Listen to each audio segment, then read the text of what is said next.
Assalamualaikum teman-teman. Jangan lupa like dan subscribe channel ini ya. Buat yang sudah support, insya Allah saya doakan semoga dilancarkan rezekinya, diberi kesehatan, dan selalu dalam lindungan Allah Subhanahu wa Ta'ala. Di kaki sebuah bukit hijau yang sejuk dan tenang, berdirilah sebuah desa kecil bernama Desa Sukaendah. Desa ini dikelilingi oleh hamparan sawah hijau, aliran sungai jernih yang membelah ladang, serta pepohonan tinggi yang tumbuh rimbun bak penjaga alam. Udara di desa itu bersih, seolah-olah setiap tarikan napas dipenuhi dengan ketenangan dan rasa syukur. Warga desa hidup bersahaja, mayoritas bekerja sebagai petani dan peternak, dan saling mengenal satu sama lain dengan akrab. Di sebuah gubuk bambu yang sederhana namun bersih, tinggal seorang pemuda bernama Arman bersama ibunya yang sudah renta. Arman dikenal sebagai pemuda yang rendah hati, pekerja keras, dan sangat penyayang terhadap binatang dan alam. Setiap pagi, sebelum ayam jantan berkokok terlalu lantang, Arman sudah bangun untuk membersihkan kandang ayam, memberi makan kambing peliharaannya, lalu turun ke sawah membantu para petani yang sudah dianggapnya seperti saudara sendiri. Ia tidak pernah mengeluh meski hidupnya serba kekurangan. Justru dengan segala keterbatasan itu, Arman tumbuh menjadi sosok yang tangguh dan bersahaja. Yang membuat Arman semakin dicintai warga adalah kepeduliannya pada sekitar. Saat ada anak kecil yang kesulitan belajar, ia rela mengajari mereka membaca.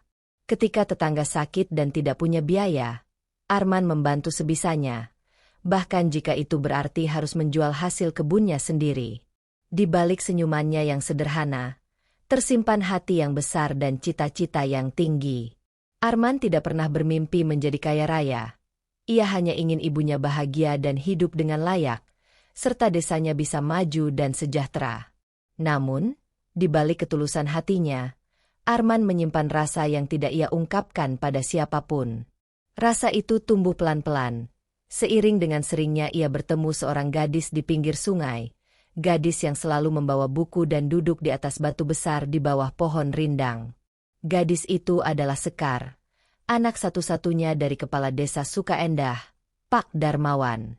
Sekar terkenal sebagai gadis cerdas, sopan, dan memiliki paras yang elok. Rambut panjangnya sering dikepang dua, senyumnya lembut, dan suaranya tenang, seperti gemericik air yang menenangkan. Awalnya, Arman hanya melihat Sekar dari kejauhan, merasa tak pantas untuk mendekat. Tapi takdir seolah memberi jalan. Suatu hari, ketika hujan turun tiba-tiba dan Sekar terjebak di sawah, Arman muncul membawa payung dan menawarkan tumpangan pulang dengan gerobak kayu tuanya. Sejak saat itu, benih kedekatan mereka mulai tumbuh perlahan. Tanpa diketahui warga desa, Arman dan Sekar sering bertemu di ladang atau pinggir sungai, berbagi cerita, tertawa, dan kadang saling curhat tentang masa depan. Meski beda dunia, Arman si petani miskin dan Sekar si anak kepala desa, namun jiwa mereka seolah berbicara dalam bahasa yang sama, kesederhanaan dan ketulusan. Arman tidak pernah menyentuh tangan Sekar, tidak pula pernah menyatakan cintanya dengan kata-kata. Ia percaya bahwa perasaan yang tulus tak perlu dipaksakan, cukup dirawat dengan perhatian dan kejujuran. Begitu pula Sekar, yang walaupun tak pernah mengatakan secara langsung, tapi tidak menolak kehadiran Arman dalam hidupnya. Sekar bahkan pernah berkata, "Kau orang paling tulus yang pernah aku temui, men.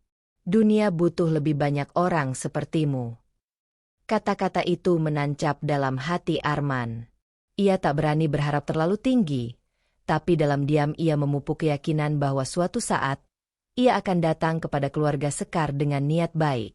Ia ingin melamar Sekar secara resmi, bukan hanya sebagai pemuda biasa, tetapi sebagai lelaki yang bisa dipercaya untuk menjaga dan membahagiakan wanita yang ia cintai. Hari-hari berlalu, dan perasaan itu semakin menguat dalam diri Arman. Ia mulai menyisihkan sedikit demi sedikit hasil kebunnya. Ia menabung dengan tekun, bahkan rela mengambil pekerjaan tambahan di desa tetangga, mengangkut kayu atau membersihkan ladang orang lain demi menambah penghasilan. Ibunya sempat heran melihat Arman bekerja lebih keras dari biasanya. "Men, kamu kenapa belakangan ini kerja terus? Sampai lupa makan?" tanya ibunya suatu malam. Arman tersenyum, menyeka keringat dari dahinya. "Aku hanya ingin punya masa depan yang lebih baik, Bu. Untuk ibu juga dan mungkin untuk seseorang." Ibunya hanya mengangguk, meski hatinya mulai menerka-nerka. Ia tahu anaknya jatuh cinta, dan diam-diam ia berdoa agar cinta itu tidak membawa luka. Musim panen pun tiba. Arman dengan bangga membawa hasil panennya yang terbaik. Beras merah, madu hutan, dan kain tenun yang ia beli dari hasil kerja keras. Ia menyimpannya dengan rapi dalam kotak bambu yang akan ia bawa sebagai seserahan. Pakaian terbaik yang ia miliki, kemeja putih dan celana panjang hitam, sudah ia cuci bersih dan setrika. Hari lamaran yang ia impikan pun akan segera tiba. Namun sebelum hari itu benar-benar datang, Arman sempat berdiri lama di pinggir sungai tempat ia dan Sekar sering bertemu. Airnya tetap jernih, pepohonan tetap rindang, dan suara burung tetap riuh seperti biasa. Tapi hari itu, semuanya terasa lebih tenang, lebih mendalam.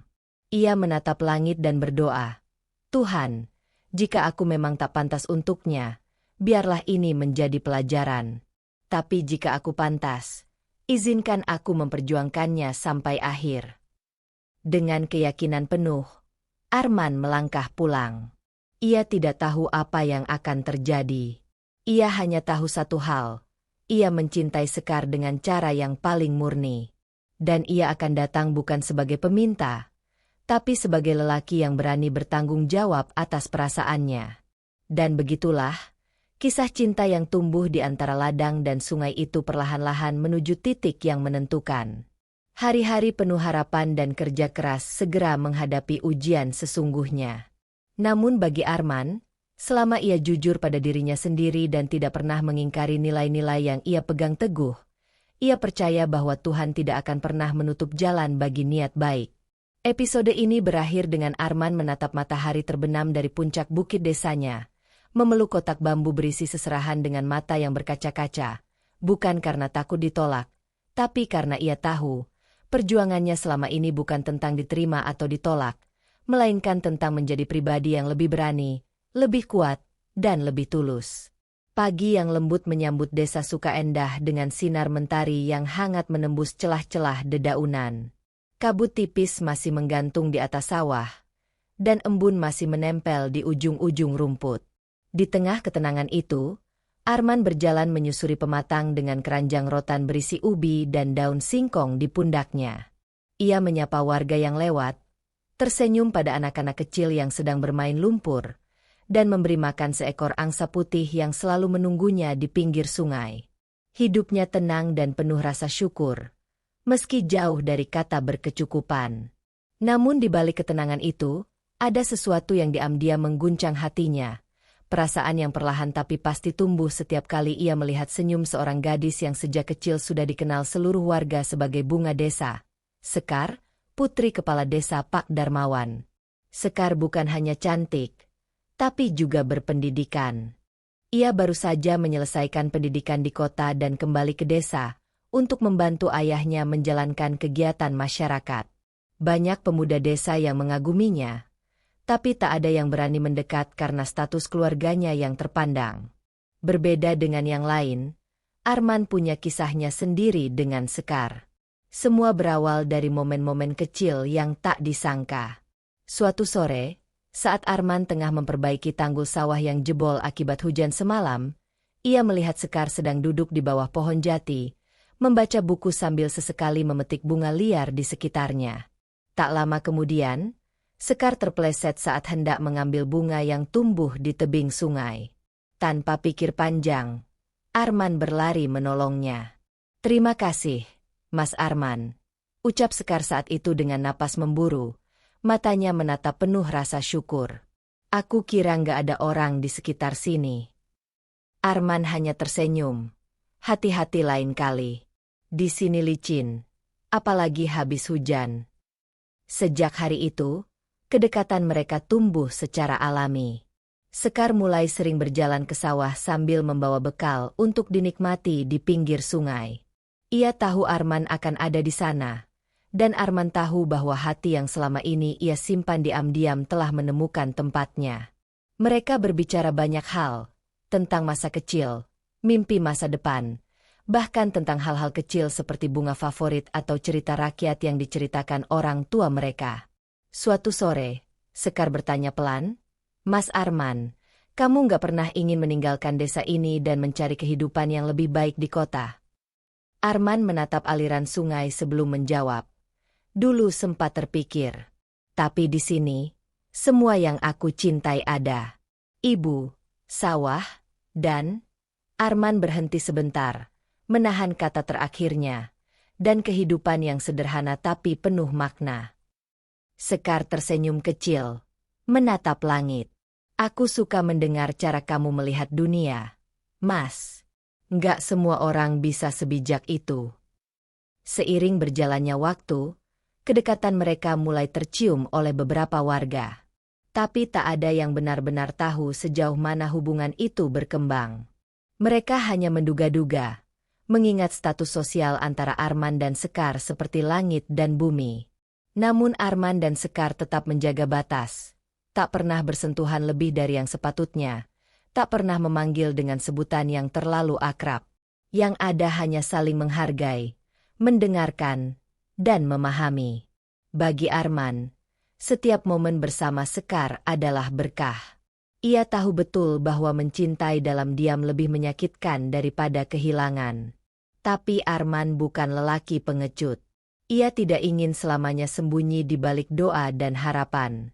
Maka di malam-malam sunyi, ia mulai menata niat dan keberaniannya untuk melamar Sekar secara resmi. Ia tahu risikonya besar.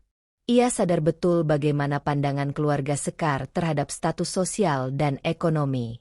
Tapi baginya, cinta harus diperjuangkan, bukan hanya dirasakan. Suatu malam, di beranda rumah yang diterangi lampu minyak, Arman berbicara pada ibunya tentang niatnya.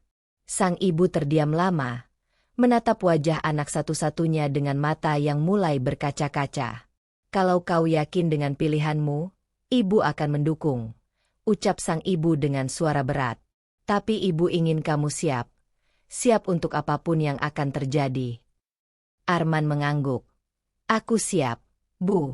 Aku hanya ingin mencoba. Setidaknya kalau aku gagal, aku tahu aku sudah berusaha."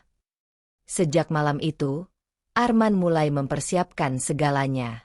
Ia menata hasil panennya yang terbaik untuk dijadikan seserahan. Ia membersihkan dan menjahit sendiri pakaian lamanya agar tampak pantas.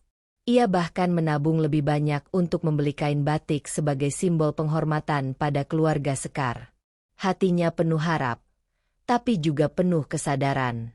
Ia tidak menuntut harus diterima. Ia hanya ingin dihargai sebagai laki-laki yang datang dengan niat suci. Di tengah semua persiapan itu, Sekar pun mulai menunjukkan isyarat halus. Ia tidak pernah menolak saat Arman mengantarnya pulang dari ladang. Ia selalu tersenyum ketika Arman bercerita tentang cita-citanya. Bahkan suatu kali, saat mereka duduk di bawah langit senja, Sekar berkata, "Kalau suatu hari kamu punya usaha sendiri dan berhasil, jangan lupakan desa ini ya. Desa kita butuh orang sepertimu." Arman membalas dengan senyum tenang, "Aku nggak akan kemana-mana, Sekar. Semua yang berarti untukku ada di sini."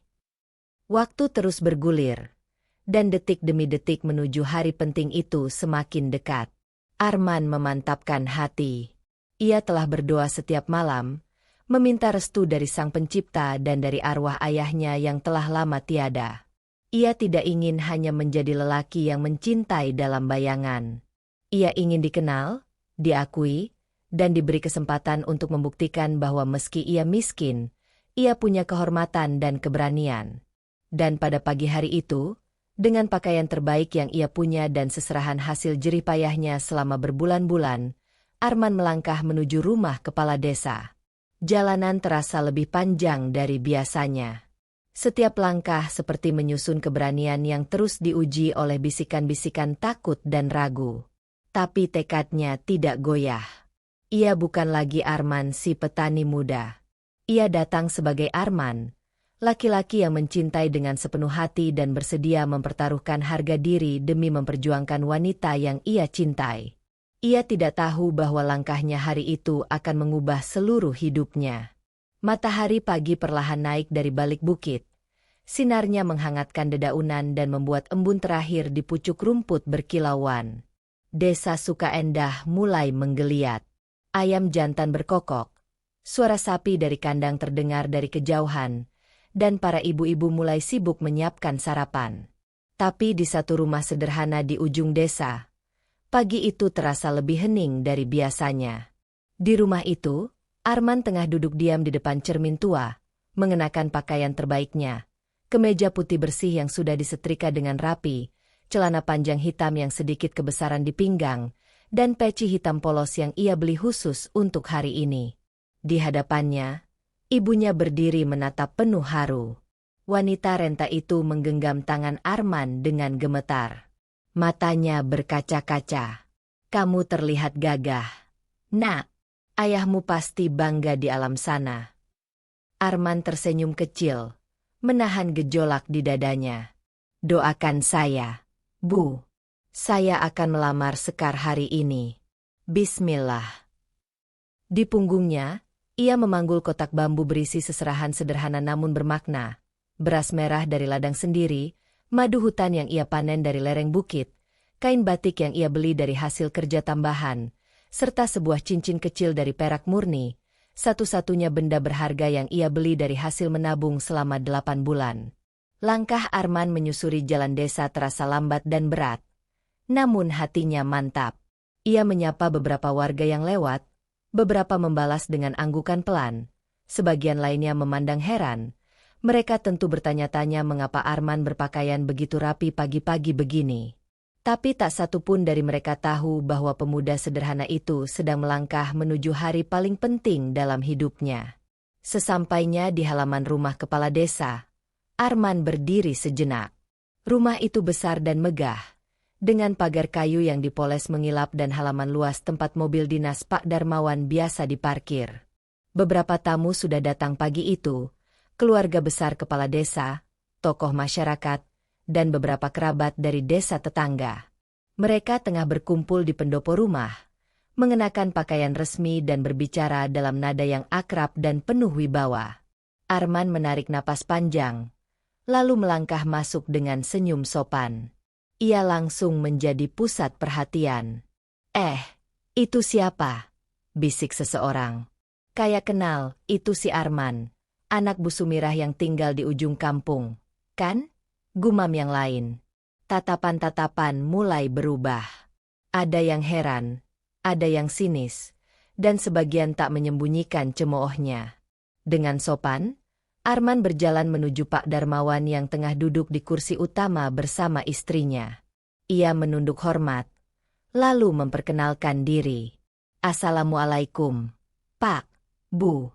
Nama saya Arman, anak Bu Sumirah. Hari ini saya datang dengan niat baik. Saya ingin melamar putri Bapak, Sekar." Suasana pendopo yang semula ramai langsung sunyi. Beberapa orang menahan tawa. Yang lain saling pandang dengan alis terangkat. Pak Darmawan menatap Arman dengan wajah datar. Istrinya, Bu Ratna, memandang ke atas bawah, menilai penampilan Arman seperti sedang menilai barang di pasar. "Kamu melamar Sekar?" Suara Pak Darmawan datar, nyaris tidak percaya. "Dengan apa?" "Dengan beras dan madu." Arman menunduk. "Saya tahu saya bukan orang kaya, Pak. Tapi saya datang dengan niat tulus. Saya mencintai Sekar. Saya ingin bertanggung jawab dan membahagiakannya." Tiba-tiba terdengar tawa kecil dari salah satu tamu perempuan yang duduk tak jauh dari mereka. "Masya Allah. Anak petani miskin melamar putri kepala desa. Dunia sudah benar-benar terbalik," katanya sambil terkekeh. Tawa-tawa lain menyusul. Beberapa tamu lelaki mulai melempar sindiran. Pakai seserahan dari hasil kebun? Jangan-jangan itu madu punyanya tetangga. Baju bagus, tapi lihat sepatu bolong. Wah, Sekar bakal jadi ratu kandang ayam kalau sama dia. Arman berdiri kaku di tengah kerumunan. Namun wajahnya tetap tenang, meski dalam dadanya terasa seperti dihujani batu. Ia mencoba mencari wajah Sekar, dan ia menemukannya berdiri di balik tirai di ambang pintu.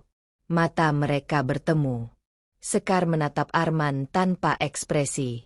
Tidak tersenyum. Tidak marah. Tapi juga tidak melangkah maju. Ia hanya diam.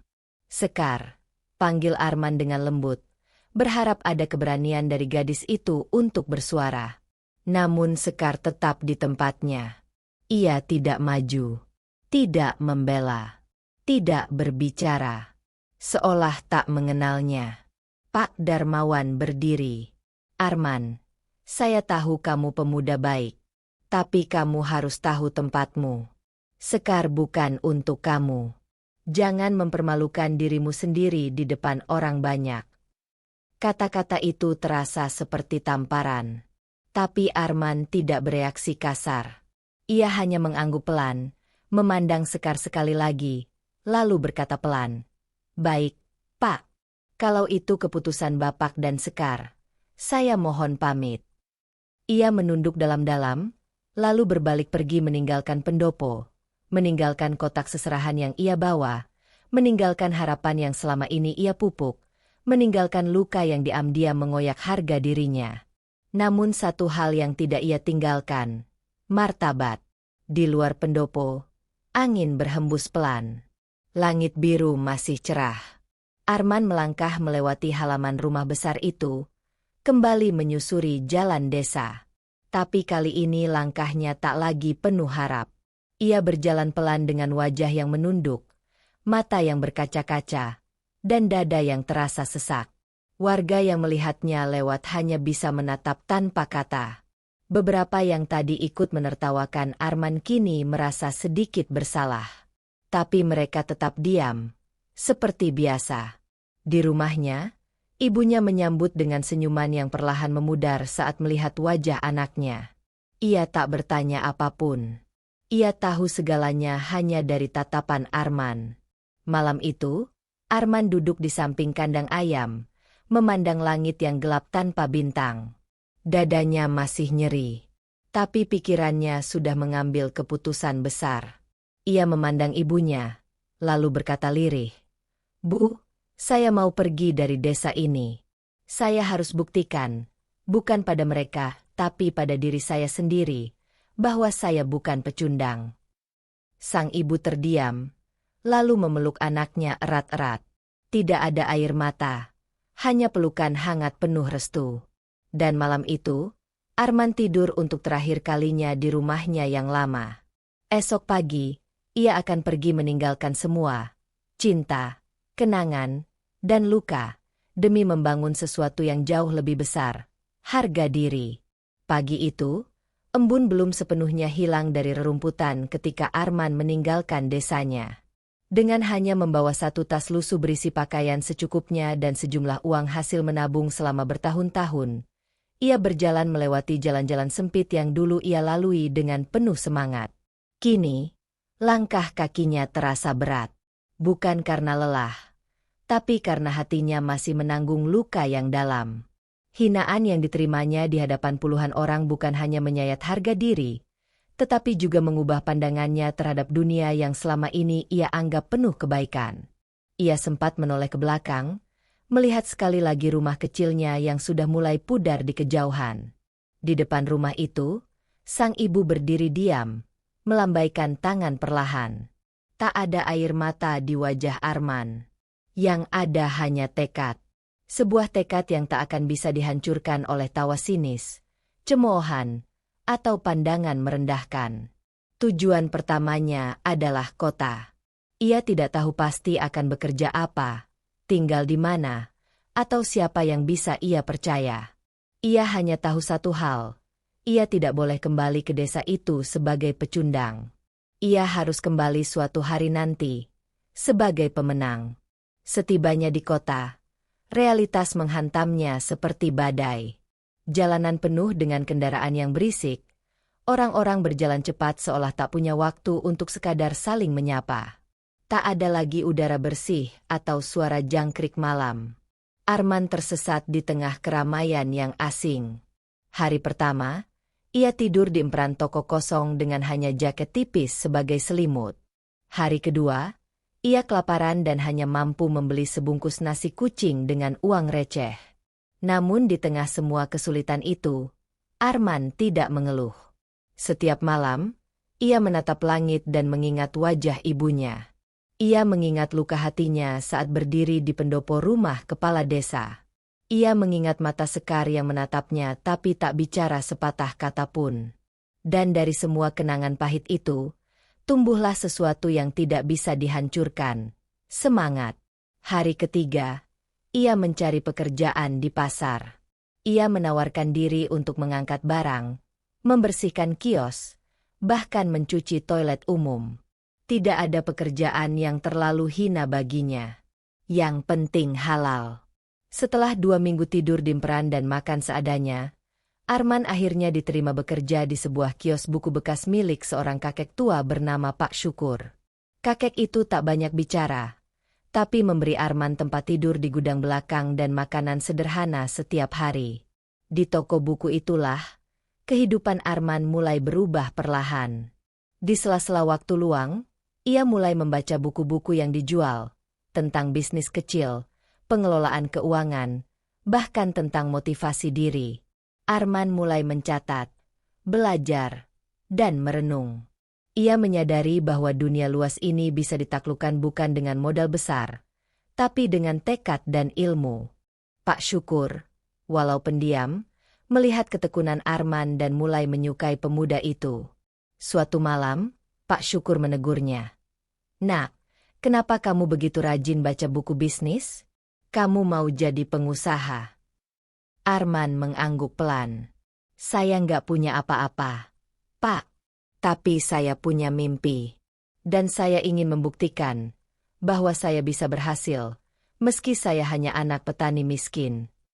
Pak Syukur tersenyum tipis, lalu menepuk bahu Arman. "Kalau begitu, jangan pernah berhenti belajar dan bekerja. Dunia ini keras, tapi bukan berarti tak bisa ditaklukkan." Malam itu, Arman menatap langit dari celah atap toko buku yang bocor.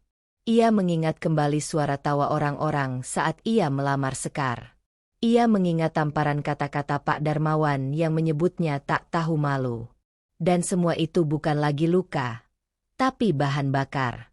Berbulan-bulan berlalu. Arman bekerja siang malam. Ia membantu Pak Syukur menjaga toko, mencatat stok buku, melayani pembeli, dan menyusun ulang rak-rak yang berantakan.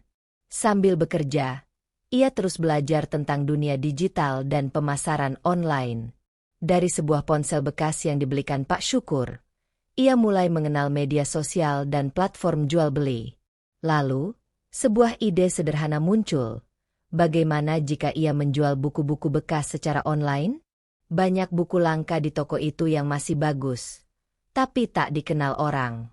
Dengan penuh semangat, Arman membuat akun media sosial dan mulai mengunggah foto-foto buku sambil menuliskan deskripsi menarik. Hari demi hari, pesan masuk mulai berdatangan. Pembeli dari luar kota mulai tertarik. Uang pun mulai mengalir. Namun cobaan belum berakhir. Suatu hari, Arman tertipu oleh pelanggan fiktif yang memesan puluhan buku namun tak membayar. Kerugian cukup besar, dan stok buku toko menipis. Arman merasa gagal.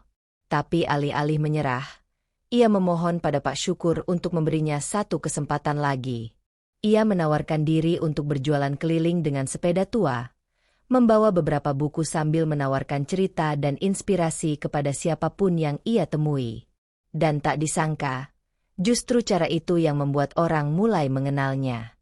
Ia disebut penjual buku keliling yang penuh motivasi. Beberapa videonya saat bercerita viral di media sosial. Banyak yang tersentuh oleh semangatnya. oleh ketulusan ucapannya, dan oleh kisah hidupnya yang jujur. Ia tak pernah menyebut tentang kisah lamarannya yang menyakitkan. Tapi dari caranya berbicara, orang bisa merasakan bahwa pemuda ini telah melewati badai yang besar. Satu persatu pintu terbuka. Ada investor kecil yang ingin mendukung bisnisnya.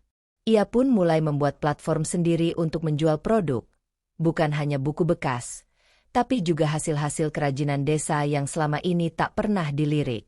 Produk-produk seperti madu asli, keripik singkong, kain tenun, hingga kayu ukiran dari pengrajin desa mulai ia pasarkan secara digital. Arman tak lagi tidur di gudang toko.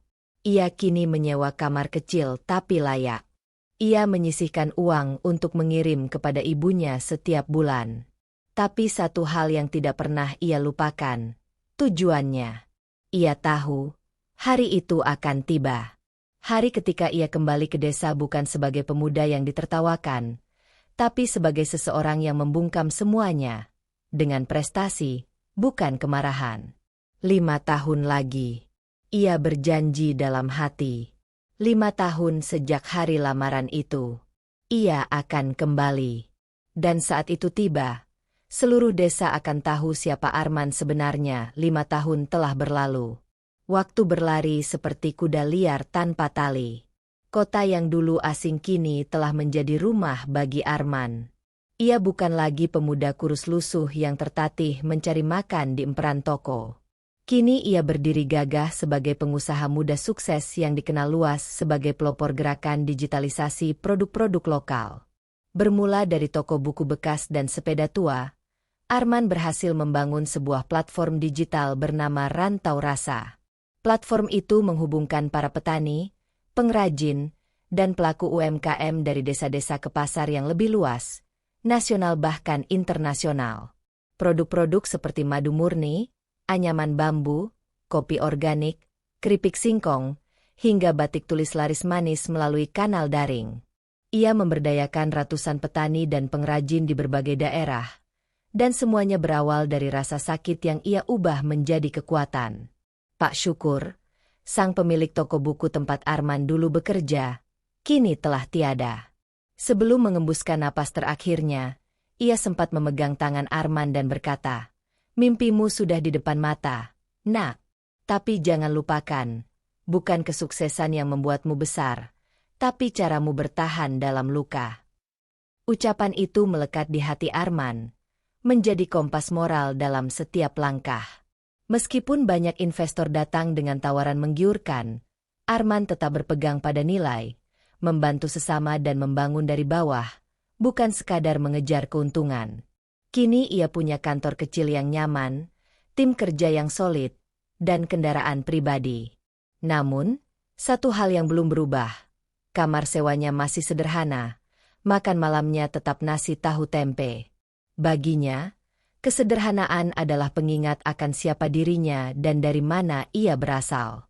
Suatu pagi, Arman duduk di depan cermin, mengenakan kemeja putih dan celana bahan hitam yang rapi. Ada undangan penting yang ia terima beberapa hari lalu, undangan ulang tahun desa tempat ia lahir. Acara itu akan diselenggarakan di balai desa, dan semua warga, baik yang di desa maupun di perantauan, diundang. Awalnya ia ragu, tapi kemudian ia tersenyum dan berkata pada bayangannya di cermin, "Ini saatnya pulang, bukan sebagai balas dendam, tapi sebagai bukti." Ia memutuskan tak memberitahu siapapun bahwa ia akan hadir. Bahkan ibunya pun hanya diberi pesan singkat, "Bu, kalau bisa jangan kemana-mana minggu depan. Saya mau pulang." Ibunya membalas singkat, "Alhamdulillah, nak. Ibu tunggu." Dalam perjalanan menuju desa, mobil yang dikendarai Arman melintasi jalan-jalan yang dulu hanya bisa ia tapaki dengan sandal jepit butut.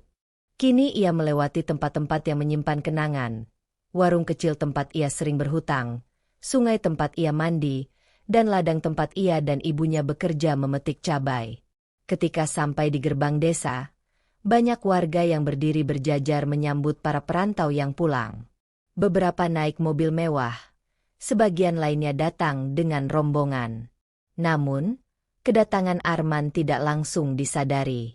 Ia turun dari mobil tanpa banyak gaya, hanya mengenakan pakaian rapi dan membawa sebuah tas kecil. Beberapa warga menatapnya, merasa wajahnya familiar namun tak langsung mengenali. Di lapangan balai desa, acara dimulai.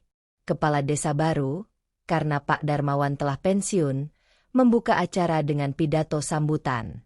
Warga bertepuk tangan, anak-anak berlarian. Sekar terlihat duduk di deretan depan, mengenakan kebaya sederhana. Kini telah menjadi ibu rumah tangga. Wajahnya masih cantik, tapi sorot matanya tak lagi ceria seperti dulu. Ia menikah dengan seorang pegawai kecamatan 2 tahun lalu. Namun kabarnya kehidupan rumah tangganya tak seindah yang dibayangkan. Lalu, seorang panitia naik ke panggung dan berkata, "Hari ini, kita kedatangan tamu istimewa." Seorang putra desa yang namanya kini dikenal luas, karena jasanya membangkitkan produk lokal desa-desa di seluruh Indonesia. Beliau lahir dan besar di desa ini, dan kini kembali sebagai pengusaha muda inspiratif. Mohon sambut dengan hangat, Bapak Arman Ramadan. Semua kepala menoleh. Beberapa terbelalak. Beberapa saling berbisik. Arman? Yang dulu melamar Sekar itu. Yang dulu dihina kepala desa. Yang dulunya cuma anak petani cabai. Arman melangkah pelan ke panggung. Tersenyum ramah. Ibunya menangis dari kejauhan. Tak percaya anaknya kini berdiri di hadapan ratusan warga dengan percaya diri dan kehormatan. Sekar tercekat. Suaminya menatap Arman dengan raut aneh, antara iri dan kagum. Arman mengambil mikrofon dan berkata dengan suara tenang, "Saya berdiri di sini bukan untuk membalas masa lalu, bukan juga untuk menyombongkan diri. Saya hanya ingin menunjukkan bahwa hinaan bisa jadi bahan bakar, bahwa luka bisa jadi pelajaran, dan bahwa siapapun dari desa ini bisa sukses, asal tidak menyerah." Ia lalu menunjuk ke beberapa pemuda desa. "Kalian yang masih bingung mau jadi apa? Kalian yang sering diremehkan karena tak punya gelar atau uang. Saya ingin kalian tahu, saya pernah tidur di emperan toko, saya pernah kelaparan, saya pernah ditertawakan di depan umum. Tapi saya tidak menyerah." Suasana hening. Bahkan angin pun seakan berhenti berembus. "Saya ingin membangun pusat pelatihan digital di desa ini," lanjut Arman. "Saya ingin anak-anak muda desa ini bisa belajar menjual produk mereka ke dunia. Dan saya akan bantu semampu saya." Tepuk tangan pecah. Banyak yang menangis. Warga berbondong-bondong menghampiri Arman. Anak-anak minta foto, ibu-ibu menyalaminya. Bahkan mantan kepala desa Pak Darmawan yang sudah tua dan duduk di kursi roda pun menunduk dan berkata pelan, "Maafkan saya dulu, men. Saya salah menilai kamu." Arman tersenyum dan membungkuk. "Tak perlu minta maaf, Pak. Kalau bukan karena kejadian itu, saya mungkin tak akan pernah sampai sejauh ini." Dan hari itu, desa kecil yang dulu menjadi tempat luka, kini menjadi saksi kebangkitan seorang pemuda miskin yang dulu dihina saat melamar anak kepala desa. Namun kini kembali, membuat semua orang melongo dan berdiri menghormat karena kesuksesan dan ketulusan hatinya. Pagi di kota itu tak seperti pagi di desa. Tidak ada suara ayam berkokok atau bau rumput basah yang menyegarkan.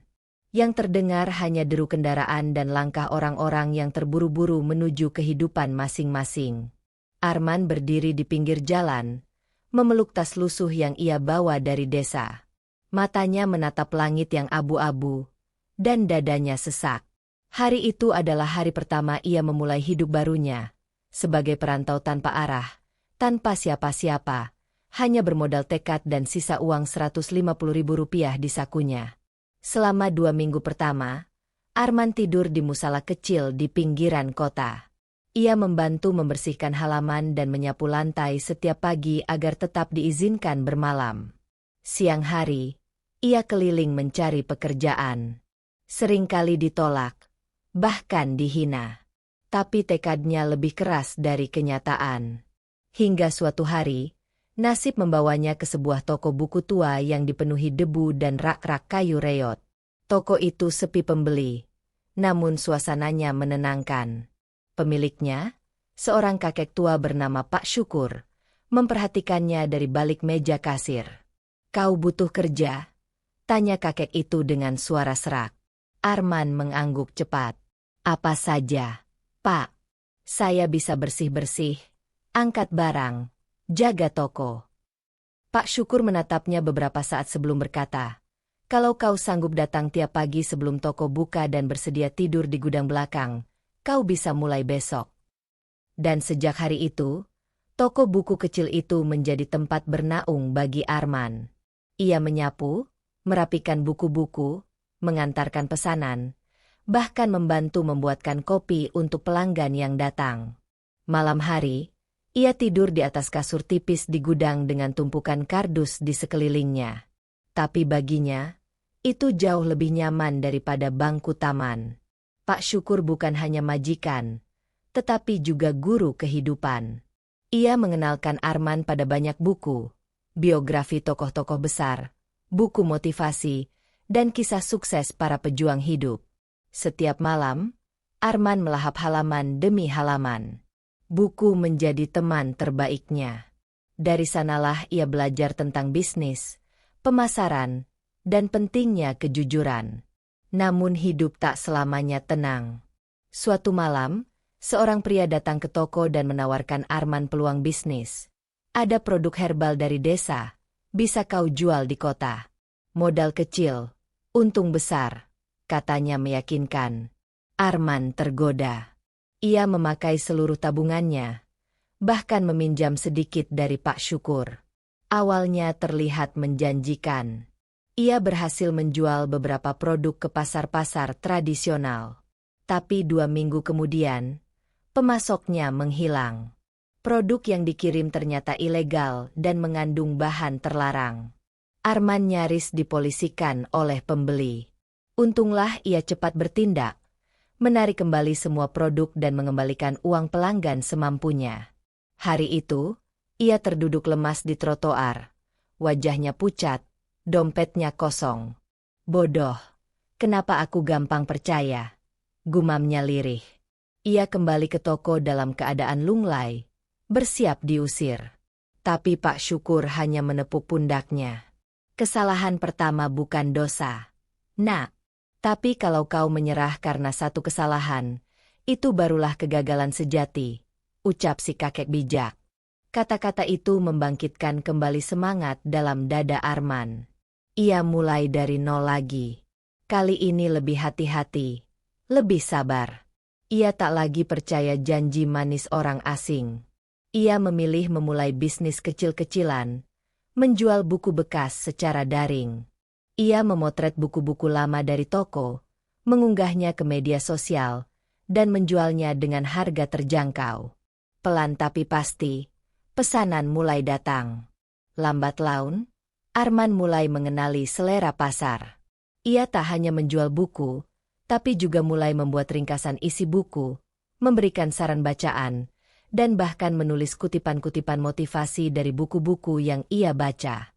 Para pengikutnya bertambah. Banyak mahasiswa dan pelajar mulai mengenalnya sebagai penjaga toko buku yang paham isi buku. Ia tak hanya menjual produk, tapi juga membagikan nilai. Dari hasil usahanya, Arman menyisihkan sedikit demi sedikit. Ia membeli laptop bekas dan mempelajari dunia digital. Setiap malam ia menonton video gratis tentang bisnis online, membangun website, dan teknik pemasaran. Semuanya ia pelajari sendiri, tanpa mentor, tanpa modal besar, hanya internet, niat, dan rasa lapar akan perubahan. Namun tantangan belum usai. Beberapa kali ia ditipu pelanggan online yang tak membayar. Pernah juga kirimannya rusak saat sampai tujuan. Tapi semua itu tak mematikan semangatnya. Setiap kegagalan, ia catat dan pelajari. Ia percaya, kegigihan akan mengalahkan segalanya. Di balik semua perjuangan itu, Arman menyimpan satu mimpi, ingin membuktikan pada semua orang yang pernah menghinanya, bahwa anak petani cabai juga bisa berhasil. Tapi lebih dari itu, Ia ingin membantu orang-orang dari desa agar tak perlu melalui penderitaan yang sama seperti dirinya. Ia ingin jadi jembatan antara kampung halaman dan masa depan. Suatu malam, saat langit kota redup oleh awan kelabu, Arman menatap layar laptopnya yang menampilkan hasil penjualan bulan itu. Tidak besar, tapi cukup untuk menyewa kamar kecil, membayar cicilan laptop, dan mengirim sedikit uang untuk ibunya. Ia tersenyum. Air matanya mengalir. Bukan karena kesedihan, tapi karena bersyukur. Pelan-pelan, men, pelan-pelan, kita pasti sampai, bisiknya pada diri sendiri. Dan malam itu, di kamar sempit berukuran 2x3 meter, seorang pemuda desa yang pernah dihina dan disiram air comberan menyalakan api kecil perjuangan. Api itu akan tumbuh, menyala, dan suatu hari, menerangi dunia yang dulu memadamkan harapannya. 3 tahun telah berlalu sejak Arman pertama kali menginjakan kaki di kota. Ia tak lagi tinggal di gudang toko buku, meskipun hubungannya dengan Pak Syukur tetap terjaga erat seperti kakek dan cucu. Kini, Arman tinggal di kamar kontrakan kecil yang ia sewa dari hasil usahanya sendiri. Bukan kamar mewah, tapi cukup layak dan bersih. Dindingnya dipenuhi tempelan kertas berisi target, strategi pemasaran, dan kutipan-kutipan motivasi. Usahanya menjual buku bekas secara daring telah berkembang. Ia membangun website kecil dan akun media sosial khusus untuk jualannya. Tapi seiring waktu, Arman merasa ide itu telah sampai pada batasnya.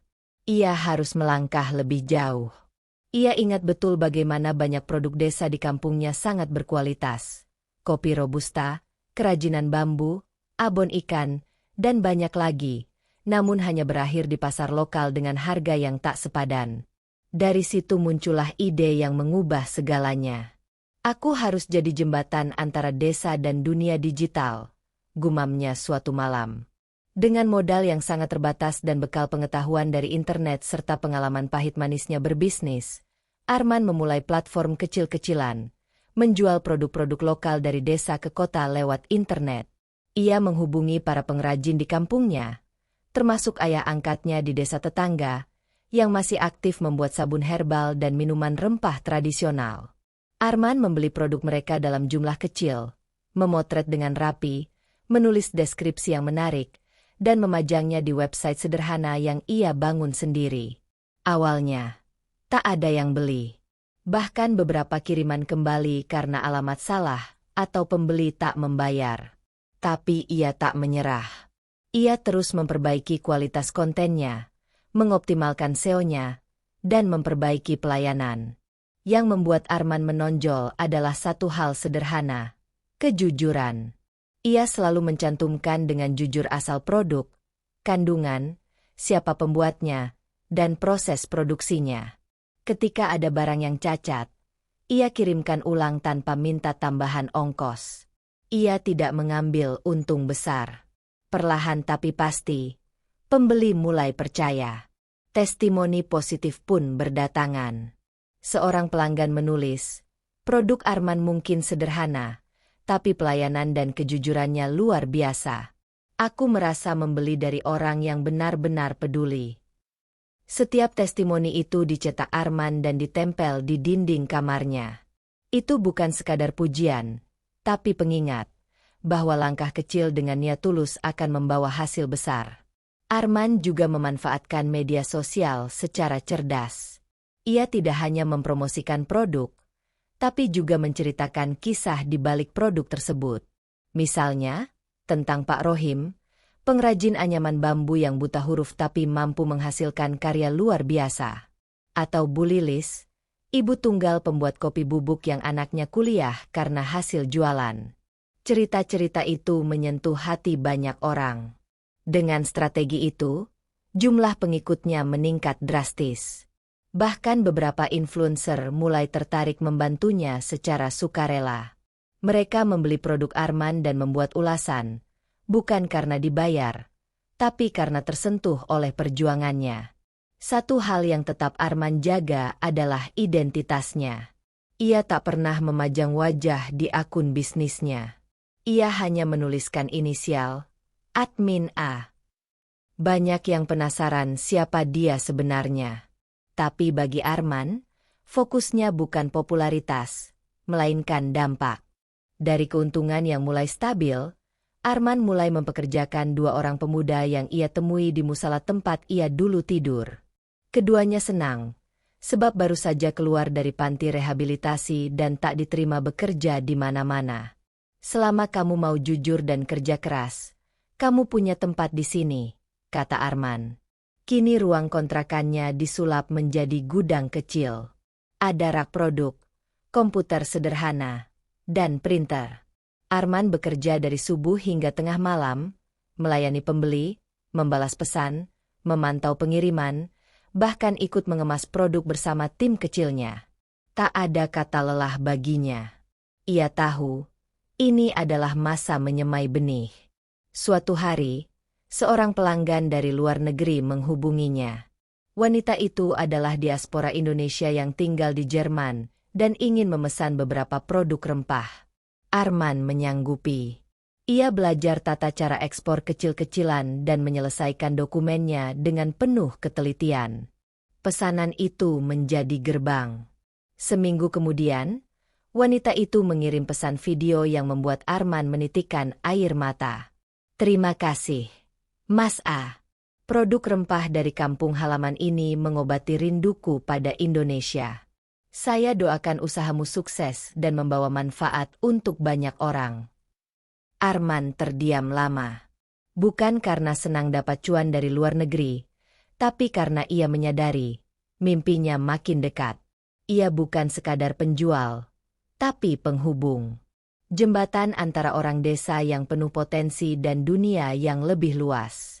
Dalam 1 tahun berjalan, bisnis Arman tumbuh signifikan. Ia membuka website dengan domain resmi, mendaftarkan bisnisnya secara legal, dan bahkan mulai mencicil ruko kecil di pinggiran kota. Meski tampak sederhana, itu semua ia capai tanpa satupun investor, hanya dari keuntungan dan kerja keras tanpa henti.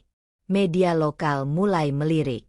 Suatu hari, akun media sosial ternama membagikan cerita tentang platform produk lokal, Warung Anak Desa, nama yang Arman berikan untuk usahanya. Tanpa sepengetahuannya, tulisan itu viral. Ribuan orang mulai mengikuti akun tersebut, pesanan membludak, dan tawaran kerja sama berdatangan. Namun Arman tetap tenang. Ia tak buru-buru ekspansi. Ia percaya pada prinsip, perlahan tapi pasti. Ia menolak banyak tawaran yang menggiurkan karena khawatir kehilangan nilai kejujuran yang ia tanam sejak awal. Bahkan ketika sebuah perusahaan besar menawarkan kontrak untuk membeli lisensi dan mengganti brand miliknya, Arman menolak sopan. Maaf, saya tidak ingin menjual mimpi yang saya bangun untuk orang desa. Saya ingin tetap memegang kendali, meski perlahan, jawabnya tegas. Orang-orang mulai menyebutnya sebagai pengusaha muda visioner. Tapi bagi Arman, itu hanyalah bonus dari ketekunan dan rasa cinta pada akar tempat ia berasal. Di balik semua pujian itu, ia masih pemuda yang sama. Masih minum kopi sachet murah tiap pagi, masih pakai sepatu sobek yang dijahit sendiri, dan masih menelpon ibunya diam-diam setiap malam hanya untuk memastikan suara ibunya masih ada. Hidup memang belum sepenuhnya mudah. Tapi Arman tahu, ia sedang menanam pohon yang suatu hari akan menaungi banyak orang. Ia tak peduli bila banyak yang belum tahu siapa dirinya. Ia percaya, nama besar tak harus di depan layar. Yang penting, dampaknya terasa. Dan suatu malam, saat ia duduk sendirian di depan rak produk di rukonya yang baru direnovasi, Arman menatap logo kecil di atas meja bertuliskan, Warung Anak Desa, dari hati, untuk negeri. Ia menghela napas, menatap langit, dan tersenyum. Perlahan, tapi pasti. Sebentar lagi, waktunya pulang. Waktu terus berjalan. Usaha kecil yang Arman rintis dengan penuh kesabaran kini menjelma menjadi gerakan sosial ekonomi baru. Warung Anak Desa tak hanya dikenal sebagai toko online yang menjual produk lokal, tapi sudah menjadi simbol kebangkitan masyarakat desa lewat teknologi. Namun, di balik semua itu, sosok pemuda di balik layar, Arman, tetap tak banyak dikenal publik. Dan itu bukan kebetulan. Ia memang sengaja memilih jalan sunyi. Bagi Arman, yang paling penting bukanlah siapa dirinya, tapi apa dampaknya. Ia tak ingin usahanya dikenal karena cerita pribadinya yang penuh drama. Ia ingin warung anak desa dihargai karena nilai dan integritasnya. Kini, Arman sudah memiliki kantor kecil dengan 5 karyawan tetap. Yang paling membanggakan baginya, semua karyawan adalah anak-anak dari keluarga kurang mampu. Ia percaya bahwa peluang itu seperti benih, tumbuh subur di tangan yang tepat, bukan hanya di tanah yang subur. Setiap pagi, ia datang paling awal. Menyapu sendiri, membuka pintu, menyeduh kopi untuk tim, dan bahkan mengantar kiriman jika kurir sedang sakit. Tak ada atasan dan bawahan. Mereka adalah tim. Keluarga. Hari itu, seorang wartawan dari stasiun TV nasional datang. Ia membawa kamera dan mic, ingin meliput warung anak desa. Arman menyambut ramah, namun menolak diwawancara secara langsung. Kenapa tidak, Mas Arman? Cerita Anda akan menginspirasi banyak orang, bujuk sang reporter. Arman hanya tersenyum. Ceritanya boleh, tapi tanpa wajah dan nama saya. Biarkan orang mengenal perjuangannya, bukan siapa pelakunya. Sang reporter awalnya kecewa, namun akhirnya mengerti. Liputan itu tayang malam minggu di program Potret Negeri. Dalam tayangan itu, hanya diperlihatkan suasana gudang, kegiatan tim, dan para pengrajin dari desa yang dibantu oleh Arman. Reaksi publik luar biasa. Banyak yang menangis haru. Banyak pula yang langsung menghubungi tim untuk bekerja sama, menyumbang, bahkan mendaftar menjadi relawan. Dan disinilah, sebuah babak baru dimulai. Arman membentuk sebuah yayasan bernama YAD, singkatan dari Yayasan Anak Desa. Tujuannya sederhana, memberi beasiswa, pelatihan, dan pendampingan usaha kecil untuk anak muda dan ibu-ibu di desa. Ia tak punya dana besar, tapi ia punya jaringan luas, reputasi yang baik, dan relawan yang terus bertambah. Banyak alumni universitas, dosen, bahkan pebisnis besar yang menyumbang diam-diam. Semuanya percaya pada integritas admin A, si penggerak yang tak pernah menampakkan wajahnya. Salah satu program unggulan yayasan adalah Satu Laptop, Satu Harapan, yang membagikan laptop bekas layak pakai untuk anak-anak desa agar bisa belajar digital. Program itu viral. Dalam 1 bulan, mereka berhasil mengumpulkan dan membagikan 200 laptop ke 25 desa. Arman juga mulai rutin mengadakan pelatihan online.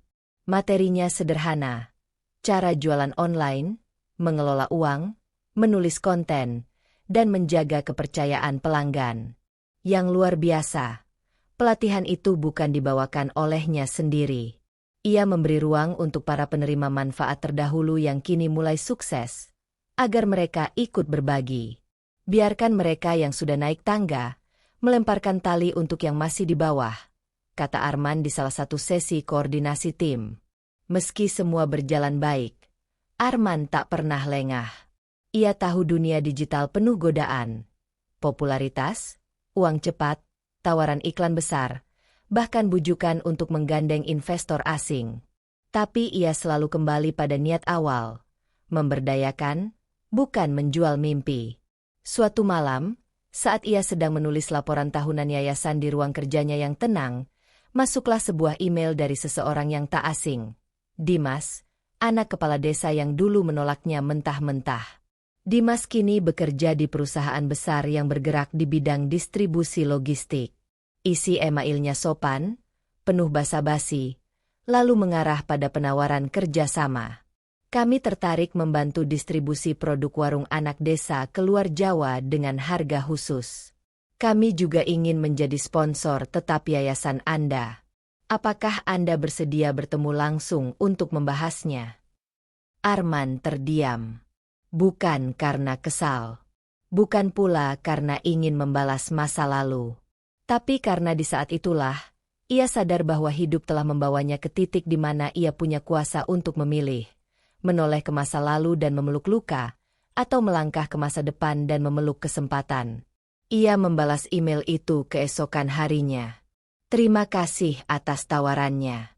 Saya menghargai niat baik Anda. Namun untuk kerjasama, kami memilih proses terbuka dan adil. Silakan kirim proposal tertulis. Tim kami akan mempelajarinya. Untuk bertemu, mungkin nanti. Saat waktunya sudah tepat. Salam hangat, Admin A. Dibacanya ulang surat itu sebelum dikirim. Tak ada kemarahan. Hanya kesejukan yang perlahan menyembuhkan. Beberapa hari kemudian, sebuah kejadian mengejutkan terjadi. Arman dihubungi oleh pihak universitas negeri ternama.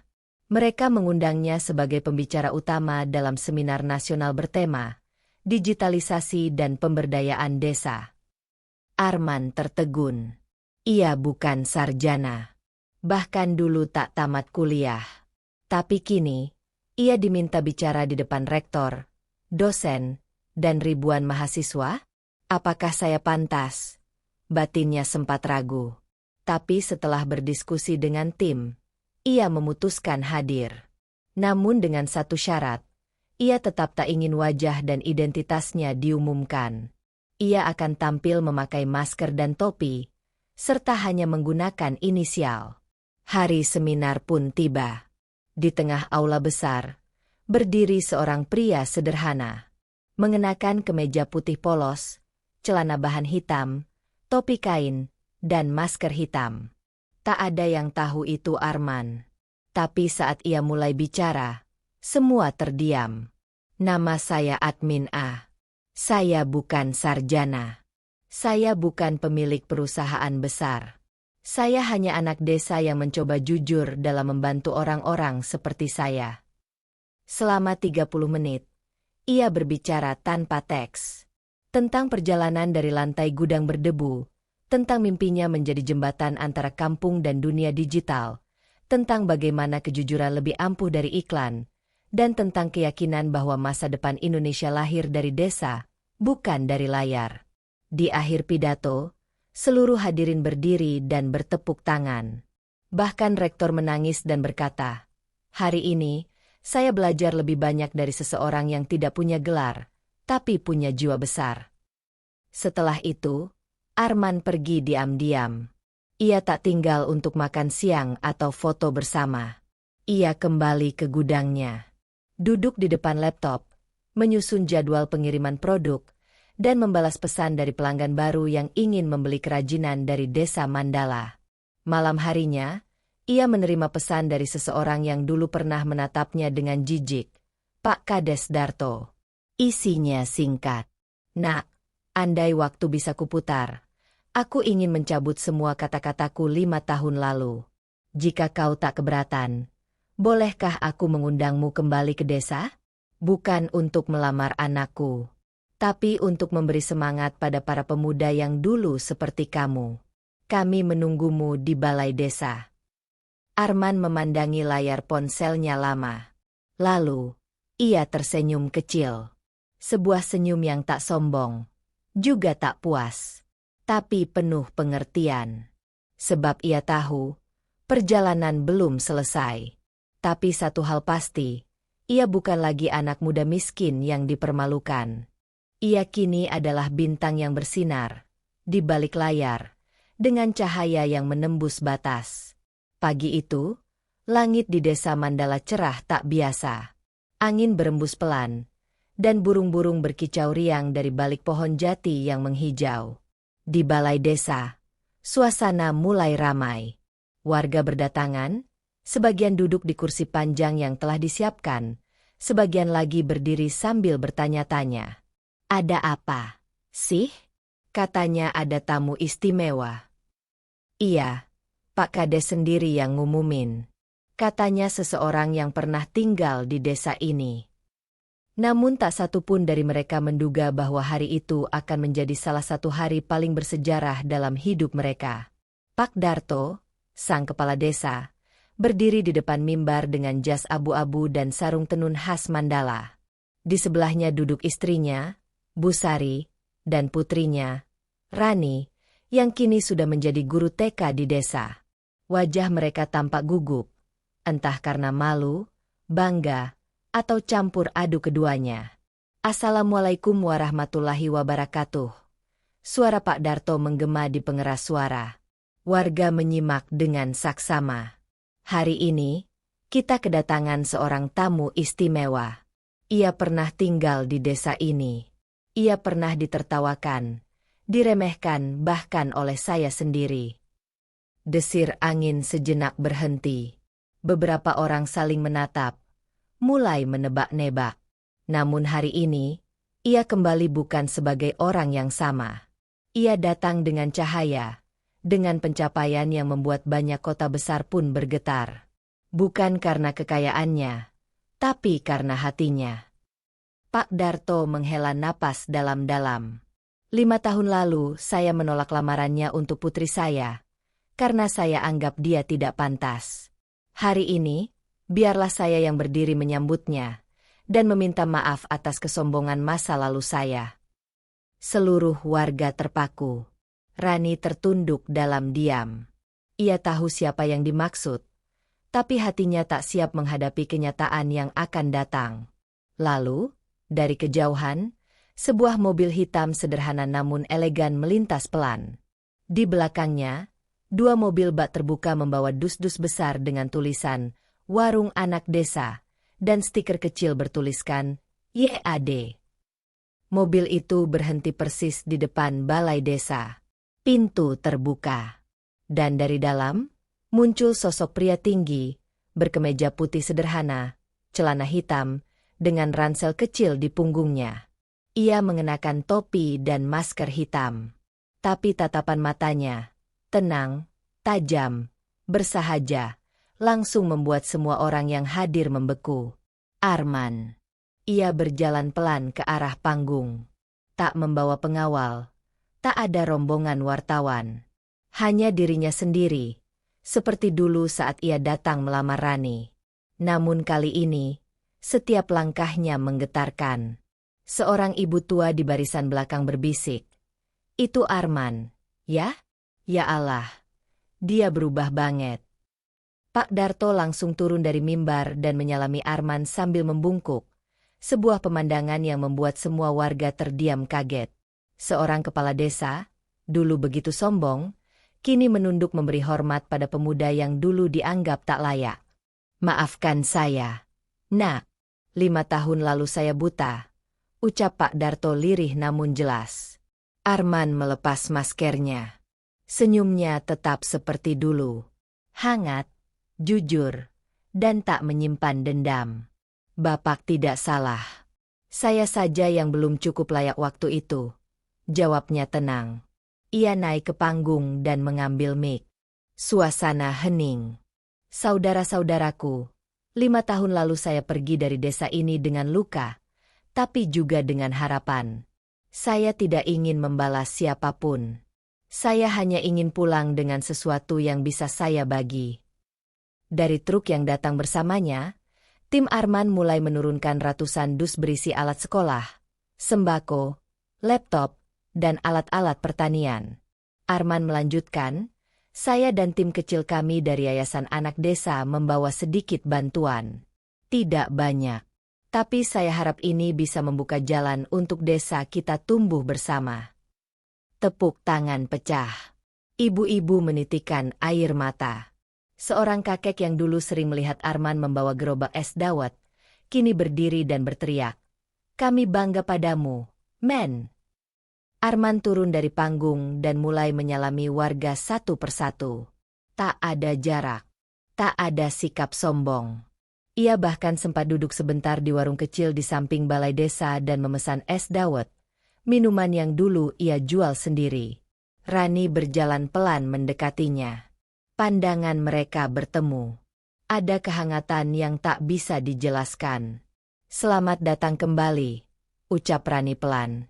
Terima kasih. Aku senang melihatmu bahagia, jawab Arman sambil tersenyum.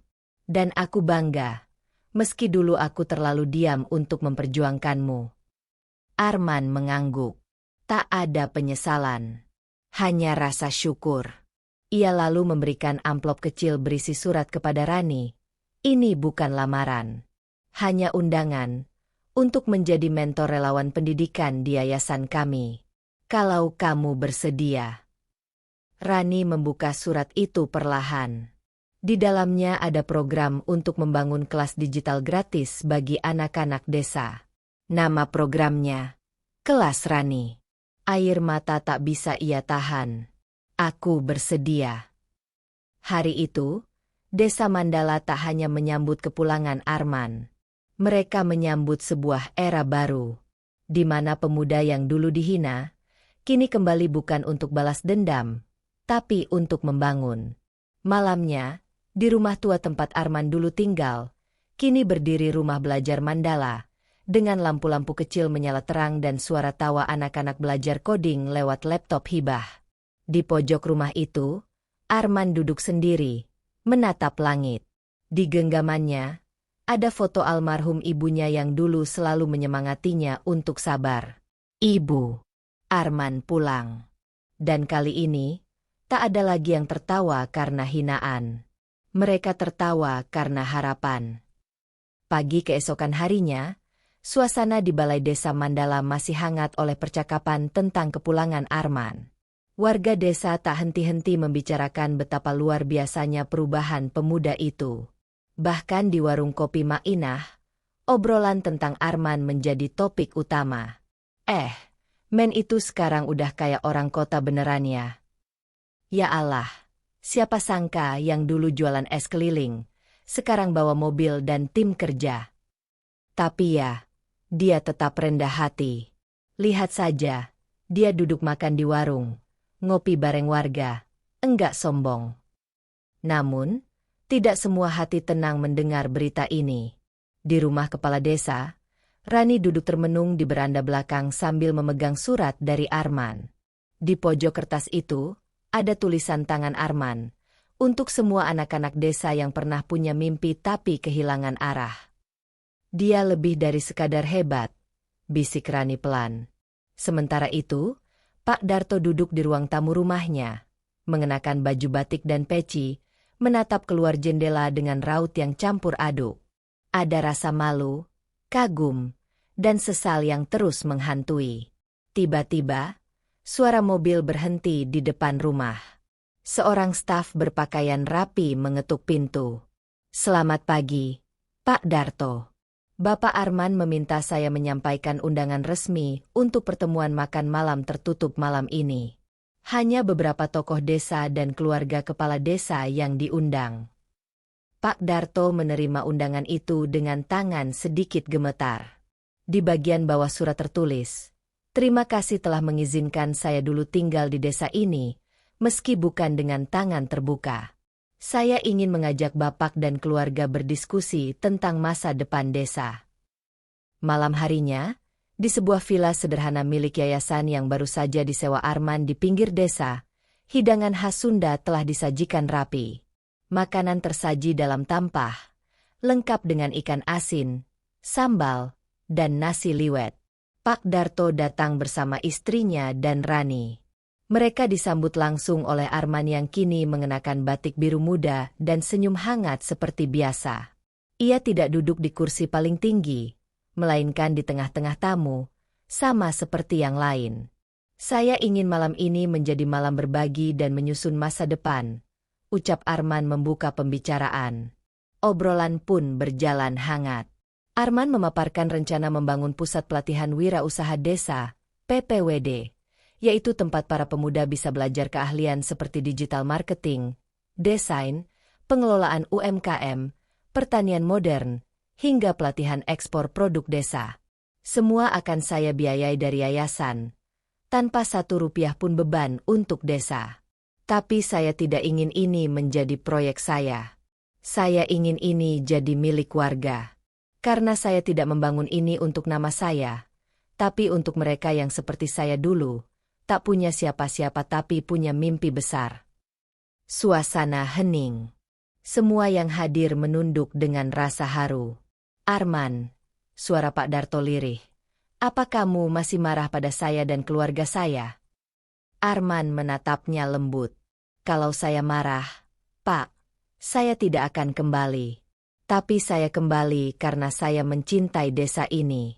Saya kembali bukan untuk mengungkit, tapi untuk menebus. Meski bukan kesalahan saya, tetapi kegagalan kita semua untuk saling menguatkan. Mata Pak Darto berkaca-kaca. Rani, yang sejak tadi hanya diam, akhirnya memberanikan diri bicara. Men, kenapa kamu begitu baik? Bahkan setelah semua perlakuan kami dulu. Arman menghela napas. Ia menatap Rani dengan pandangan penuh pengertian, lalu tersenyum. Karena saya sadar, kebaikan itu bukan tentang siapa yang pantas menerimanya, tapi siapa yang tulus memberikannya. Rani menunduk. Bibirnya bergetar. Aku sungguh minta maaf. Dulu aku takut membelamu. Aku pengecut. Arman tak menjawab langsung. Ia berdiri dan berjalan ke sebuah meja kecil di sudut ruangan. Di sana ada bingkai foto ibunya dan kutipan dari almarhumah. Kalau kamu tak bisa dicintai oleh semua orang, jangan khawatir. Cintailah mereka lebih dulu. Kadang Tuhan sedang uji hatimu, bukan nasibmu. Ia menyerahkan bingkai itu pada Rani. Ibuku yang mengajarkan aku semua ini. Jadi kalau mau berterima kasih, bukan ke aku, tapi kedua-doanya yang tak pernah berhenti, bahkan saat aku sudah tak punya siapa-siapa. Beberapa hari setelah pertemuan itu, pembangunan pusat pelatihan dimulai. Desa Mandala berubah wajah. Jalan-jalan diperbaiki, anak-anak desa mulai mendapatkan kelas tambahan, dan pemuda desa dilibatkan dalam pelatihan kerja. Yang mengejutkan, Arman menolak tampil dalam publikasi resmi proyek. Ia tidak pernah memajang namanya di papan proyek. Bahkan setiap wawancara media, ia hanya mengizinkan perwakilan yayasan yang tampil. Ketika ditanya mengapa, ia hanya menjawab, "Nama saya bukan yang penting. Yang penting adalah mereka tahu bahwa perubahan itu mungkin, bahkan dari titik terendah."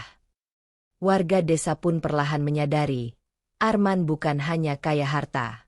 Ia juga kaya hati.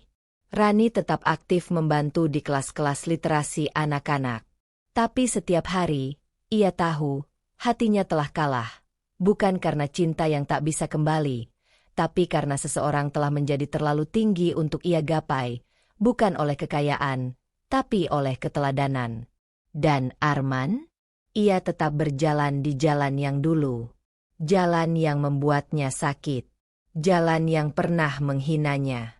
Tapi kini, ia berjalan di sana bukan sebagai korban, melainkan sebagai teladan. Hari-hari berlalu sejak malam pertemuan itu. Pusat Pelatihan Wirausaha Desa, PPWD, yang dibangun oleh Arman bersama timnya telah mulai beroperasi. Di sana, anak-anak muda desa belajar banyak hal yang belum pernah mereka bayangkan sebelumnya. Membuat toko online, merancang kemasan produk, belajar menulis konten kreatif, hingga memasarkan hasil pertanian lewat platform digital. Namun bukan hanya soal teknologi. Arman juga mengajarkan nilai-nilai, kerja keras, kejujuran, dan rendah hati. Yang mengejutkan warga, Arman tidak mempekerjakan orang-orang dari luar, melainkan memprioritaskan pemuda pengangguran dari desa sendiri. Bahkan, ia memanggil kembali beberapa pemuda yang dulu mencibir dan merendahkannya. Salah satu di antaranya adalah Riko, pemuda yang dulu paling keras mengejek Arman di depan rumah kepala desa saat lamaran itu terjadi. "Lo yakin mau gue kerja di sini, men?" tanya Riko waktu itu dengan nada bingung. Arman hanya tersenyum. "Lo dulu pernah salah paham sama gue. Tapi bukan berarti gue harus benci selamanya. Orang itu bisa berubah. Gue percaya itu. Lo mau buktiin nggak?" Riko terdiam. Untuk pertama kalinya, Ia merasa sangat kecil di depan seseorang yang pernah ia ejek habis-habisan. Akhirnya, Riko bekerja di tim logistik PPWD. 2 bulan kemudian, ia malah menjadi salah satu pekerja paling rajin dan dipercaya. Di sisi lain, rumah kepala desa menjadi tempat yang penuh kecanggungan. Rani, yang kini sering ikut membantu mengajar anak-anak di program literasi, sering bertemu Arman. Ia selalu datang dengan tatapan berbeda. Tidak lagi sebagai gadis angkuh yang dulu hanya mau pria berstatus tinggi, tapi sebagai seseorang yang kini mengagumi ketulusan dan keteguhan hati. Suatu sore, Rani memberanikan diri datang ke kantor yayasan. "Arman, boleh ngobrol sebentar?" ucapnya pelan. Arman yang sedang memeriksa laporan keuangan, menoleh dan tersenyum. "Tentu, Rani. Ada apa?" Mereka duduk di teras depan. Angin sore berhembus pelan, membawa aroma tanah basah dan bunga kenanga. Aku cuma mau bilang, aku kagum sekali sama kamu sekarang. Bukan karena harta atau yayasan besar yang kamu bangun, tapi karena kamu bisa tetap jadi baik setelah semuanya." Arman mengangguk pelan. "Terima kasih." Rani melanjutkan dengan suara bergetar. "Dan, kalau waktu bisa diulang, aku ingin sekali memperbaiki semua. Mungkin kamu gak tahu, tapi dulu aku juga menyimpan rasa. Tapi karena pengaruh orang tuaku, aku..." Arman menghentikannya dengan lembut. Ia menatap gadis itu dengan tenang. "Ran, masa lalu adalah guru. Tapi kita nggak bisa tinggal di kelas yang sama selamanya. Dulu aku pernah berharap banyak. Tapi sekarang, aku sudah melepaskannya. Bukan karena aku marah, tapi karena aku sudah berdamai." Rani menunduk. Air matanya jatuh tanpa suara. Namun tak ada pelukan, tak ada drama. Hanya 2 orang yang pernah punya cerita, kini duduk sebagai 2 manusia yang sudah tumbuh. Di kesempatan lain, Kepala Desa Pak Darto juga mengajukan diri untuk bicara 4 mata dengan Arman. Mereka duduk di bel-bel bambu belakang rumah Arman yang sederhana namun rapi. "Arman," kata Pak Darto pelan, "saya ini kepala desa. Tapi rasanya kamu yang lebih layak jadi panutan." Arman tertawa kecil. "Ah, jangan begitu, Pak. Saya ini hanya pulang dan mencoba membayar hutang moral saya pada desa." Pak Darto menatap mata Arman dalam-dalam. "Tapi kamu tahu, kalau kamu ingin, kamu bisa saja melaporkan saya ke camat atau bupati karena dulu menolak dan mempermalukanmu. Atau setidaknya kamu bisa balas mempermalukan saya sekarang di depan warga." Arman diam sejenak, lalu mengangguk pelan. "Saya bisa. Tapi saya gak akan. Karena buat saya, menang itu bukan saat saya membalas, tapi saat saya tetap punya hati untuk memaafkan." Pak Darto memejamkan mata. Matanya berkaca-kaca. "Saya malu, tapi juga bersyukur. Karena pernah mengenal seseorang sebijak kamu." Hari itu, di bawah langit senja dan pohon kelapa yang tua, 2 generasi duduk berdampingan. Bukan sebagai musuh, tapi sebagai bagian dari cerita yang telah dewasa. Arman juga tak melupakan anak-anak yang dulu tak punya kesempatan belajar. Ia membangun taman baca kecil dan menyumbangkan ratusan buku dari toko milik si kakek di kota. Setiap minggu, ia datang sendiri mengajari anak-anak menggambar dan menulis cerita. Salah satu murid kecil bertanya polos, "Kak Arman, dulu kakak miskin ya?" Arman tersenyum. "Iya, sangat miskin. Tapi justru itu yang bikin kakak jadi kuat. Karena kalau kita mulai dari nol, satu-satunya arah adalah naik." Anak-anak tertawa. Mereka tidak tahu bahwa lelaki di hadapan mereka dulunya sering menangis diam-diam di kamar, memeluk dompet kosong, atau tidur dengan perut kosong. Yang mereka tahu, Arman adalah pahlawan.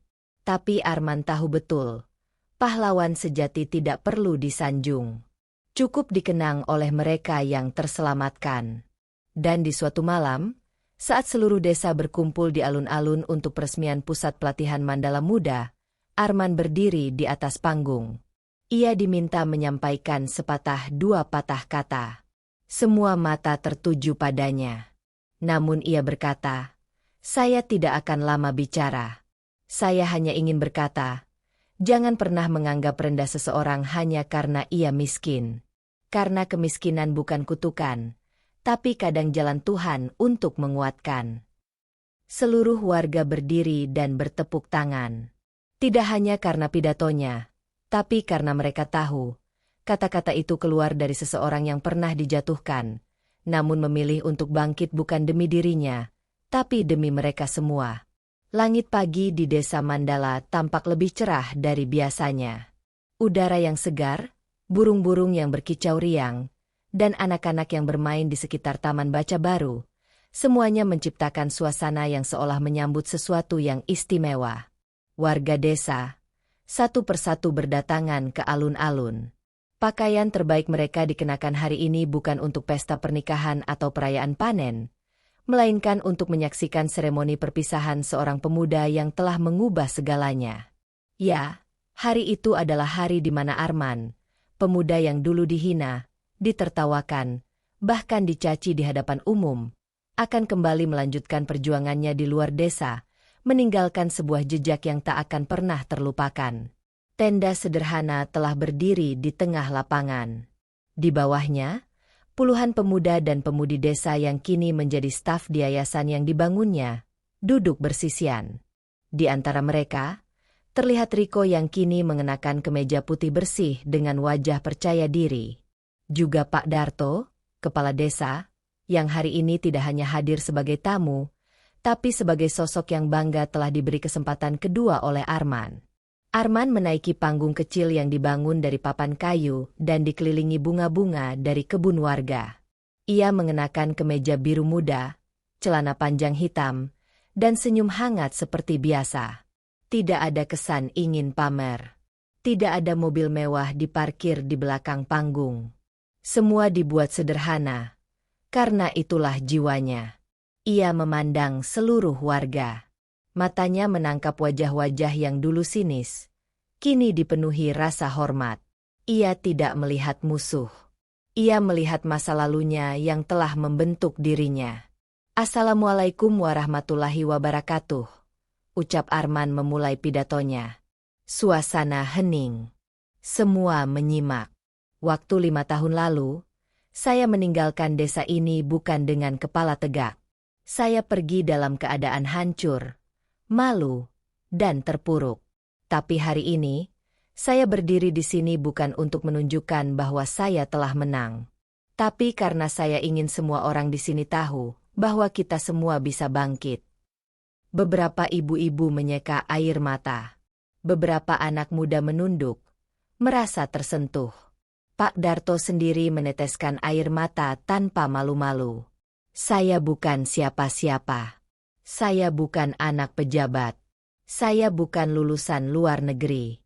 Tapi saya percaya bahwa jika kita jujur, mau belajar, dan tidak menyerah, Tuhan pasti bukakan jalan."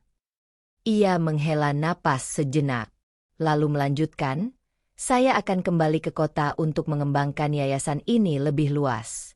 Tapi tempat ini, desa ini, akan selalu jadi rumah bagi saya. Saya sudah tunjuk Riko sebagai kepala pelatihan di sini. Dan saya yakin, kalian semua bisa jauh lebih hebat dari saya, asalkan kalian percaya pada diri sendiri." Riko yang disebut terperangah. Air matanya jatuh deras. Ia berdiri dan memberi hormat, membuat semua warga bertepuk tangan panjang. Arman menunduk dan berkata, "Terima kasih untuk semua kenangan. Baik maupun buruk, semua telah menjadikan saya seperti sekarang." Lalu ia turun dari panggung. Warga desa serempak berdiri dan bertepuk tangan, bukan dengan keraguan, tapi penuh rasa bangga. Arman menyalami satu persatu mereka, bahkan yang dulu pernah menghina dan menamparnya dengan kata-kata kasar. "Maafkan kami ya, men, kata seorang pria tua yang dulu ikut menertawakannya di hari lamaran itu. Arman menggenggam tangan pria itu dan berkata, "Bapak gak perlu minta maaf. Dulu saya memang belum pantas. Tapi sekarang saya bukan datang untuk balas dendam. Saya datang untuk bantu desa ini jadi lebih baik." Ia juga sempat bertemu Rani yang datang membawa sebuah bingkisan kecil. Mata gadis itu berkaca-kaca. "Ini cuma hadiah kecil. Isinya kue buatan sendiri." Arman menerimanya. "Terima kasih. Aku doakan kamu bahagia dengan pilihan hidupmu." "Ya."